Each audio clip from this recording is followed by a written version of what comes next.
નમસ્કાર. આજે આપણે એક વાર્તા કરશું.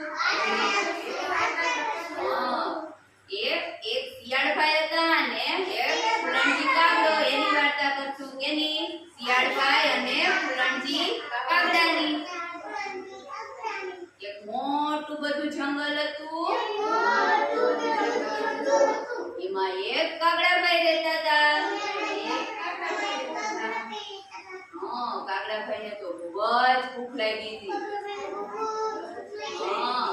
કાગડાભાઈ તો ચારે કોર ગોતે કે કઈ જમવાનું મળી જાય તો, પણ એને કાંઈ મળે નહીં.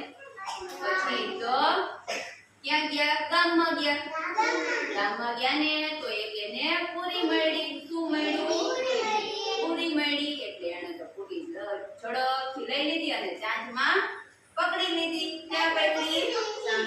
ચાંચમાં. પછી તો એ દૂર દૂર ઉડવા માંડ્યા અને જંગલમાં જોઈ અને મોટું બધું ઝાડ હતું ને એના ઉપર બેસી ગયા. ક્યાં બેઠા? તો હજી તો ઈ પૂરી ખાવાની તૈયારી કરતા હતા ને ત્યાંથી શિયાળભાઈ નીકળ્યા. કોણ નીકળ્યું? શિયાળભાઈ નીકળ્યા. તો શિયાળભાઈને ભૂખ લાગી હતી. શું હતું? શિયાળભાઈને ભૂખ લાગી હતી. શિયાળભાઈ કે પોતે કાગડાને જોયો એટલે એના મોઢામાં પૂરી દેખાણી. શું દેખાણું? પૂરી દેખાણી. એટલે કે કાગડાભાઈ પાસેથી કેમ લો પૂરી? કે બહુ ઉપર છે. એટલે તો એક વિચાર કર્યો કે કાગડાના વખાણ કરીશ ને તો કાગડો ફૂલાઈ જશે. તો એ કે કાગડો મોઢું ફસશે ને તો પૂરી નીચે પડી જશે તો હું ખાઈ જઈશ.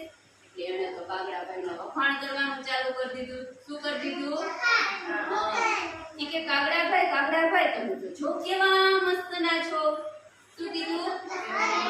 કેવા મસ્ત ના છો. તમારી આંખો તો કેવી ચપળ છે. તમારી પાંખો તો કેવી મજબૂત છે.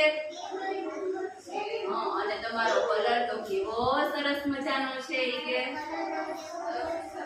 અને તમારી ચાંચ કેવી નુકીલી છે. કે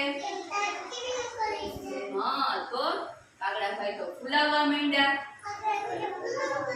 પછી શિયાળભાઈ કે તમારો આ બધાય કરતાય તમારો અવાજ કેટલો મસ્ત છે. કે મીઠો મીઠો અવાજ તમારો. કાગડાભાઈ તો વધારે ફૂલાણા. શું કર્યું? વધારે ફૂલાણા.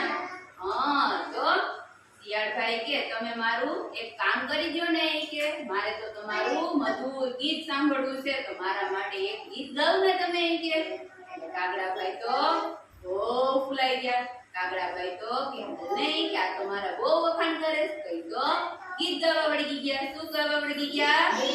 એના મોઢામાં શું હતું? પૂરી. જ્યાં ઈ કા એમ કરે ને તો પૂરી નીચે પડી જાય. અને કાગડાભાઈ તો કા કા કા ગાવા માંડ્યા ગીત. અને પૂરી નીચે પડી ગઈ હતી ને ઈ કોણે લઈ લીધી? શિયાળભાઈએ. તો ઝટપટ ખાઈ ગયા અને